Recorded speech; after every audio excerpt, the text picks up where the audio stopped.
미국에 짐 엘리엇이라는 그런 젊은이가 있었습니다. 아마 여러분들도 한 번 정도는 들어봤음직한 그런 사람일 거예요. 신실한 믿음의 가정에 태어나서 어린 시절에 이미 자신의 일생을 하나님께 드리기로 헌신합니다.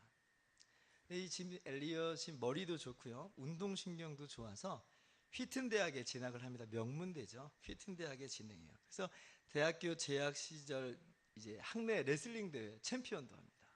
아니, 머리도 똑똑한데 운동신경도 좋아요. 우리 뭐라고 부르죠? 엄친아라고 부르죠. 엄친아라고. 졸업할 때는 수석으로 졸업을 해요. 얼마나 수재예요. 얼마나 수재. 인재죠, 인재. 그리고 고대 언어인 신약 성경 헬라어를 전공해서 성경이 없는 부족에게 성경을 번역하는 그런 성경 번역 선교사의 길을 그렇게 착실하게 준비를 합니다. 25살의 나이가 되었을 때에 남미 에콰도르로 떠나서 본격적인 선교의 시간을 가져요. 거기에서 현지인들의 문화를 익히고 언어를 습득하면서 그렇게 하나하나 모든 것들을 구비하고 갖추어 나가는 거죠. 그러던 28살 되던 해에 에콰도르의 와오다니 부족에게 복음을 전하는 그런 부담감을 갖게 됩니다. 왜냐하면 이 와오다니 부족은 한 번도 복음을 들어본 적이 없거든요. 그러니까 내가 가야겠다, 그런 거룩한 부담이 생기게 된 거예요. 그런데 이 와오다니 부족은 대단히 사납고 잔인한 호전적인 부족이에요. 그래서 다른 지역에서 그곳으로 들어갔다가 살아나온 사람이 없어요. 그곳으로 간다는 것은 목숨을 걸어야 되는 거예요. 목숨을 걸어야 돼요. 그렇지만 그 거룩한 부담감을 떨쳐버리지 못해요. 그래서 그 부족에게로 들어가기로 결심을 합니다. 그래서 어떻게 하냐면 이제 작은 비행기를 타고 가서 이 비행기에서 생필품 뭐 이런 것들을 준비해서 선물로 떨어뜨려요. 몇 달간을 그렇게 비행기에서 선물로 떨어뜨립니다. 우리 친구라는 거죠. 친구라는, 그렇게 복음이 들어갈 수 있는 길을 준비하는 거예요. 자, 그렇게 몇 달간을 준비한 다음에 이제 해가 바뀌었어요. 1월 8일 짐 엘리엇과 4명의 선교사가 와우다니 부족이 사는 마을로 들어갑니다. 전에는 그냥 비행기 안에서만 낮게 날면서 선물을 떨어뜨렸는데 이제는 강변에 착륙을 해서 직접 그들을 만나려는 거예요. 그런데 들어간 지 5일이 지나도록 선교본부에 소식이 없어요. 5일이 지났는데.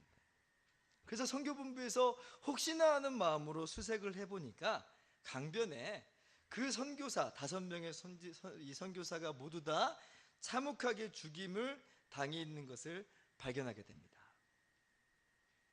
도착하자마자 복음 전도 활동도 제대로 못한 채 그냥 사역이 끝나버린 거예요. 그러니까 이것이 당시 미국 사회에 얼마나 이슈가 되었는지 라이프지, 타임지에서 앞다투어서 대서특필을 합니다. 뭐라고? 이 얼마나 불필요한 낭비인가, 이렇게 기사를 내보내요. 이 얼마나 불필요한 낭비인가. 정말 낭비 같아 보이죠. 그 젊고 총명한 젊은이들이 그 많은 시간, 많은 비용과 노력을 들여서 그렇게 준비했는데 모두 다 물거품이 되어버렸잖아요. 영국의 토마스 선교사님이라는 분이 계십니다. 1884년 언도두와 아펜젤러가 우리나라에 처음으로 입국하기 이전에 1866년에 이미 개신교 역사상 최초의 선교사로, 한국 개신교 역사상 최초의 선교사로 이 토마스 선교사가 사실 우리나라에 먼저 들어와요. 이분이 어떤 분이냐면 23살의 나이로 이 중국 선교사로 먼저 파송을 받는데 이제 그곳에서는 선교의 어떤 열매를 잘 거두지 못하고 마찰도 좀 있고 그랬어요. 그러다가 한국 선교에 대한 이 관심을, 꿈을 갖게 됩니다. 그래서 26살 되던 때에 정식으로 한국 선교사로 파송을 받아요. 그래서 그분이 우리나라로 이제 들어오는 거예요. 그런데 이분이 우리나라에 들어올 때에 뭘 타고 들어오냐면 미국 상선인 제네럴 셔먼호를 타고 들어와요. 아마 국사 시간에 어쩌면 좀 배웠을지도 모르겠어요. 이 제네럴 셔먼호가 그 당시에 우리나라가 지금 쇄국 정책을 펼쳤는데 통상을 요구하면서 대동강을 거슬러서 평양으로 거슬러 올라옵니다. 근데 우리나라는 이제 그걸 막는 거예요. 인정할 수가 없어요. 그래서 군사들하고 유혈 충돌이 벌어집니다. 군사들이 죽어요. 그러니까 결국 이 군관인 박춘권의 화공으로 이 제너럴 셔머너가 결국 불타버려요. 그리고 동승했던 토마스 선교사는 그 성난 군중들에 의해서 제대로 사역하기도 전에 죽임을 당합니다. 그래서 최초의 선교사라는 타이틀을 얻지 못해요. 사실은 아무것도 한 게 없잖아요. 그냥 오자마자 죽은 거예요. 얼마나 불필요한 낭비예요. 여러분 혹시 하나님께서 그들을 보내시지도 않았는데 괜히 제멋대로 가서 이렇게 헛된 희생을 치르고 있는 걸까요? 우리는 하나님께서 전도자들을 보내실 때는 그로 인해서 반드시 놀라운 부흥과 기적적인 기가 막힌 역사를 일으키신다고, 하나님 그렇게 하실 거라고 그렇게 생각을 하곤 합니다. 그래서 역사도 없고 부흥도 없으면 그냥 제멋대로 혼자 그렇게 간 거 아닌가, 이렇게 우리가 생각을 해요. 그런데 성경을 보면 그렇지 않다는 걸 보게 돼요. 하나님께서 엘리야 선지자를 북이스라엘에 보내실 때를 한번 생각해 보세요. 엘리야 선지자 대단한 능력의 선지자죠. 기도하니까 3년 6개월 동안 비가 내리지 않아요. 또 기도하니까 다시 비가 오는 기적이 일어나요. 기도하니까 하늘에서 불이 떨어져 가지고 제단과 그 위에 있는 재물을 다 불사르는 정말 놀라운 기적이 그의 사역 가운데 일어나요. 그런데 보세요, 지금 단순히 그런 일을 하려고 간 거 아니잖아요. 엘리야 선지자가 가는 이유는 하나님을 떠나서 우상을 섬기고 패역한 이스라엘 백성들이 하나님께로 돌아오게끔 하려는 그런 마음과 그러한 목적을 가지고 그 북이스라엘을, 그 나라에 가는 거 아니에요? 그런데 보세요, 그 엄청난 기적이 벌어졌지만 정작 회개하고 돌아올 것이라고 기대했었던 아합 왕과 그 백성들은 돌아오질 않아요. 회개하고 돌아오질 않아요. 움찔은 했죠. 좀 움찔했는데 그때뿐인 것처럼 보여요. 여전히 우상 숭배와 죄악 가운데 살고요. 왕비인 이세벨은 도리어 엘리야를 죽이려고까지 해요. 기대했던 모습일까요? 그렇지 않았을 거예요. 엘리야 선지자가 얼마나 낙심이 됐을까요? 실패한 것처럼 보일 거예요. 괜히 허비하고 낭비한 것 같은 그런 마음이 들었을지 모르겠어요. 그래서 엘리야 선지자가요, 하나님께 나가서 자기의 부족함을 그렇게 이야기하면서 하나님, 내 생명을 거두어 주십시오. 나는 열조보다 낫지 못합니다 라고 하면서 그렇게 하나님께 기도하기까지 합니다. 내가 지금까지 한 게 무슨 의미가 있고 무슨 소용이 있냐는 거예요. 아무것도 아니었다는 거예요. 아무 결과가 없거든요. 하나님께서 이사야 선지자에게 환상 가운데 나타나셔서 말씀하십니다. 이사야 6장 8절 보니까 내가 누구를 보내며 누가 우리를 위하여 갈고, 이렇게 하나님께서 보내시는 그 음성을 들어요. 그때에 이사야 선지자가 그 죄사함의 감격을 가지고 보내시는 하나님의 음성에 반응해서 내가 여기 있나이다, 나를 보내셔서, 그렇게 이야기합니다. 그러니까 하나님께서 이사야 선지자에게 가라, 이렇게 말씀하시죠. 가라. 자, 그러면 하나님께서 보내셨으니까 이 자원하는 심령 위에 강하게 역사하셔서 회개의 역사와 대부흥이 일어날 것만 같죠. 우리가 그렇게 기대할 수 있겠잖아요. 그런데 하나님이 그렇게 이야기하실 것 같은데, 그렇게 역사하실 것 같은데, 하나님께서 이사야에게 들려주시는 말씀은 달라요. 바로 뒤이어서 9절에 뭐라고 말하냐면, 여호와께서 이르시되 가서 이 백성에게 이르기를 너희가 듣기는 들어도 깨닫지 못할 것이요 보기는 보아도 알지 못하리라, 이렇게 말하라는 거예요. 이사야의 사역 가운데 기대되는 결과는 없다는 거예요. 아니 그러면 왜 보내시는 거예요 도대체? 왜 보내시는 거예요? 안 보내셔도 되잖아요. 안 보내실 때는 스스로 깨닫지 못하고 알지도 못하는 백성, 돌아오지 못하는 백성이에요. 그러나 보내셔도 듣기를 거절하고 깨달아 알지 못하는 백성이에요. 그런데 왜 보내세요? 왜 짐 엘리엇과 그 친구들을 보내시고, 왜 토마스 선교사를 보내시고, 왜 엘리야 선지자를 보내시고, 왜 이사야 선지자를 또 보내셔요? 도대체 왜 이렇게 불필요해 보이는, 낭비 같아 보이는 이런 일들을 하시는 걸까요? 궁금하죠?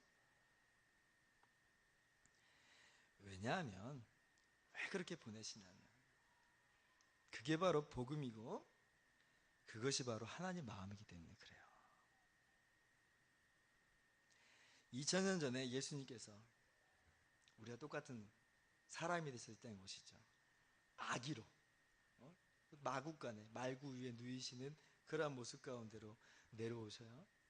그래서 주님이 준비를 하실 때에 상상을 한번 해보는 거예요. 천사들이 깜짝 놀라가지고 물어봤을지 몰라요. 예수님, 지금 뭐 하시는 거예요?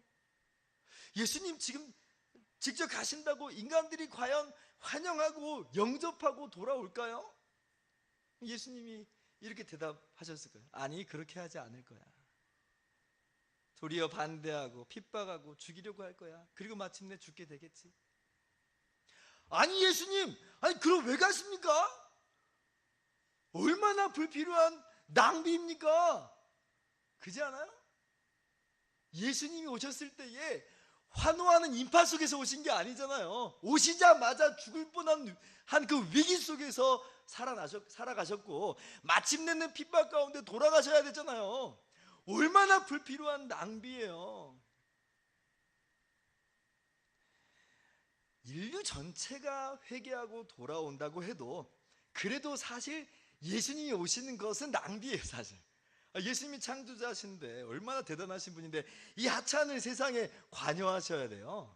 그럴 필요 없는데, 사실 그렇게 관심을 가지시는 것 자체가 낭비하시는 거예요. 근데 그것도 아니고 멸시와 천대와 핍박과 조롱과 모욕과 채찍질과 십자가가 기다리고 있다면 그건 정말 낭비 중에 낭비예요. 그러나 주님은 오셨어요. 한마디로 낭비하러 오신 거예요. 낭비하러. 우리가 전해 들은 복음은 바로 그겁니다. 하나님이 낭비하셨다. 여러분 어떤 복음을 받으셨습니까? 내가 구원받을 만하기 때문에 하나님이 오셨다? 그건가요? 그렇지 않아요. 하나님 낭비하신 복음을 들은 거예요. 낭비하신 복음. 하나님 그렇게 하실 필요도 없고 이유도 없고 결과도 변변치 않은데 하나님이 그 모든 것을 감안하시고도 낭비하셨다. 왜? 그 낭비를 통해서 보여주고자 하시는 것이 있어요. 내가 얼마나 너를 사랑하는지, 내가 얼마나 너희를 원하는지, 그것을 나타내고 드러내시는 거예요. 심지어 못 알아들어도 그렇게 하세요. 그것을 통해서 하나님이 어떠한 사랑으로 사랑하시는지, 정말 하나님이 어떤 분이신지를 보여주시는 거예요. 여러분 이게 복음의 내용입니다. 이것이 우리를 향한 하나님 아버지의 마음이죠. 우리는 계속해서 불순종하는 이스라엘의 역사를 보면서 하나님의 사랑이 얼마나 어마어마한지를, 얼마나 엄청난 것인지를 깨닫는 거예요. 21절에 보니까 이스라엘에 대하여 이르되, 오늘 본문 말씀이에요. 순종하지 아니하고 거슬러 말하는 백성에게 내가 종일 손을 벌렸노라 하였느니라. 아니 하나님 그래도 보내십니까? 또 보내십니까? 아직도 보내십니까? 아니 세상의 하나님 이번엔 직접 가십니까? 가시는 거예요. 보내시고 보내시고 보내시다가 친히 오시기까지 하신 그 하나님. 여러분, 하나님의 사랑을 너무 얕게 보지 마세요. 죄인을 향한 하나님의 사랑은 바로 이거예요. 측량할 수 없는 사랑. 그 어마어마한 낭비. 그 어마어마한 낭비. 그것이 바로 측량할 수 없는 우리 주님의 사랑입니다. 우리가 전도하는 이유가 무엇입니까? 우리의 전도의 행위는 바로 이러한 하나님의 성품, 하나님의 끊임없는 사랑, 측량할 수 없는 사랑을 보여주는 행위예요. 죄 많은 세상, 귀먹은 세상, 하나님 없이 사랑하는 세상을 향해서 하나님은 여전히 사람을 사랑하신다는 것을 하나님은 전도에 미련한 것으로, 선교라는 낭비로 보여주고 계시는 거예요. 고린도전서 1장 21절, 하나님의 지혜에 있어서는 이 세상이 자기 지혜로 하나님을 알지 못하므로 하나님께서 전도에 미련한 것으로 믿는 자들을 구원하시기를 기뻐하셨도다. 전도에 미련한 것, 전도에 미련한 것, 낭비, 허비처럼 보이는 것, 왜 그렇게 하는지 이해할 수 없는 것, 그 미련한 것. 그런데 그것이 하나님의 복음하고 딱 맞아 떨어져요. 하나님이 그렇게 하신 거거든요. 우리가 전해 들은 복음은, 우리가 구원받은 건 그 하나님의 어마어마한 낭비 때문에 구원받은 거예요. 우리가 이 악한 세대 가운데, 이 여전히 불순종의 세대 가운데, 제대로 듣지도 않을 이 세대 가운데 복음을 전하는 이유, 그 첫 번째가 바로 이거예요. 바로 이거. 전도는 그 자체로 하나님의 사랑을 보여주는 겁니다. 어리석어 보이죠? 지금 내가 뭐 하는 짓인가 하는 그런 생각이 들 때도 있어요. 그러나 그렇지 않아요. 의미 없어 보여요. 그렇지 않아요.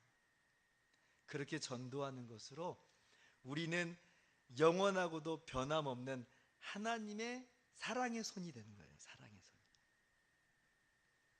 로마서 10장 21절, 순종하지 아니하고 거슬려 말하는 백성에게 내가 종일 내 손을 벌렸노라. 전도를 어떤 성과만으로 보지 마세요. 전도를 그 내용만으로 전도했다고 생각하지 마시고, 전도 자체를, 이 복음의 내용만 사랑의 메시지가 아니라 이 전도 자체가 하나님의 사랑의 메시지라는 것을 깨닫고, 듣지 아니할지라도 복음을 전하는 저와 여러분 되기를 주님의 이름으로 축원합니다. 두 번째로, 제대로 듣지도 않을 이 세대에 복음을 전하는 두 번째 이유는 그래도 듣는 사람이 있더라는 거예요. 많을 수도 있고 전혀 없을 수도 있고 몇몇 있을 수도 있어요. 근데 감사한 건 그래도 듣는 사람이 있더라는 걸 또 발견해요. 로마서 11장 1절 바로 그 뒤에 보면 바울 사도가 이렇게 이야기합니다. 같이 한번 읽어볼까요? 시작. 그러므로 내가 말하노니 하나님이 자기 백성을 버리셨느니라. 그럴 수 없느니라. 나도 이스라엘이니요 아브라함에게서 난 자여 베냐민 지파라. 바울이 처음에 복음을 들었을 때 바로 그 즉시로 회개하고 돌아오고 주님께로 나옵니까? 그렇지 않죠? 처음엔 듣지 않아요. 순종하지 않았던 사람이에요. 스데반 집사가 죽는 그 현장 가운데 동참해요. 스데반을 죽이는데 동참하는 거예요. 교회를 핍박하고 멸하려 했던 사람이에요. 그런데 보세요. 바울이 결국 하나님의 은혜로 돌아왔잖아요. 그래도 듣는 사람이 있더라는 거예요. 처음에 짐 엘리엇 선교사 이야기를 했는데, 선교사들이 죽은 지 2년 후에 이번에는 그 선교사들의 부인들이 그 와우다니 부족에게로 갑니다. 전 기가 막히죠. 기가 막히죠. 그런데 그때 그 부족 사람들이 너무나 감격해하면서 회개하고 예수님께로 돌아와요. 심지어 그들 중에는 목회자가 나와요. 그래도 듣는 사람이 있더라는 거죠.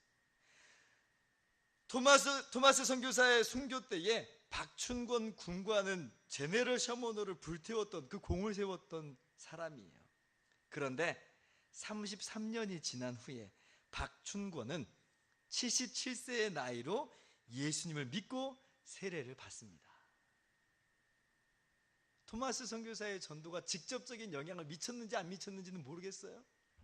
그런데 결국 또 돌아온 사람이 그 가운데 있어요.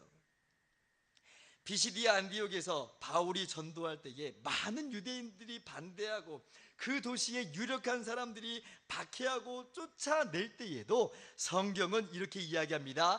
이방인들이 듣고 기뻐하며 하나님의 말씀을 찬송하며 영생을 주시기로 작정된 자는 다 믿더라. 아멘. 우리는 몰라요. 어떤 사람을 선택하셨는지, 어떤 사람에게 구원이 작정되어 있는지, 예정되는지 우리는 몰라요. 심지어 전혀 기대할 수 없는 상황일 수도 있어요. 그런데 영생을 주기로 작정된 자는 믿더라. 그래도 듣는 사람이 있었고, 그래도 구원받는 사람들이 있더라는 거죠. 하나님의 역사가 일어난다는 거예요. 그러니까 또 우리가 듣지 않을지라도 복음을 전하는 거죠.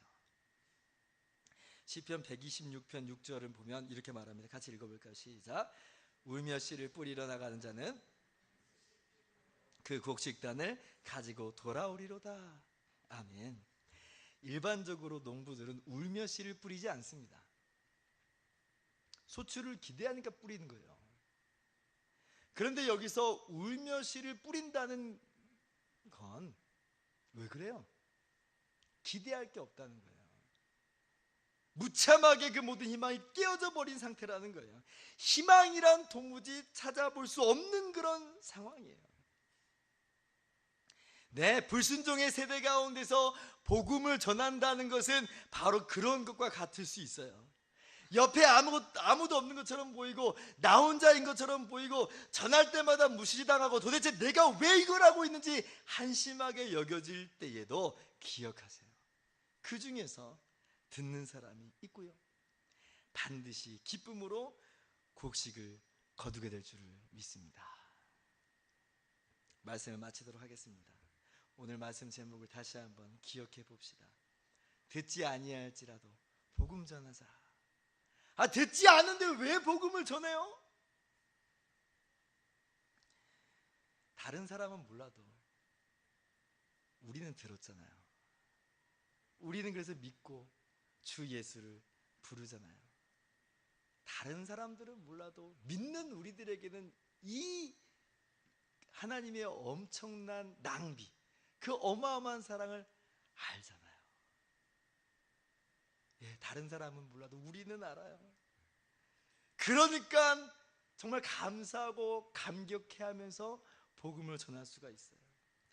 듣지 않을지라도 복음을 전하자. 왜요? 그렇게 전도하는 것이, 복음을 전하는 것이 우리가 하나님의 사랑의 손이 되는 거거든요. 우리의 모습 자체가 귀먹은 세상을 향한 하나님의 사랑의 메시지예요. 그러니까 복음을 전하는 거예요. 보이지 않는 하나님의 보이는 손길이 됐으니 사실은 얼마나 그게 명예로워요. 정말 명예로운 일이에요. 그러니까 명예롭게 사셔요. 안 들을지라도 복음 전하기를 힘써 하시는, 우리가 하나님의 손이 됐다는 그런 마음으로 힘써 하시기를 바랍니다. 그런데 그 중에서 돌아온 사람들이 있더라.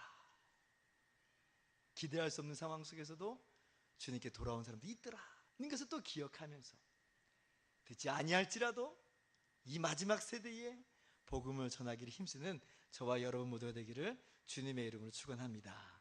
기도하겠습니다.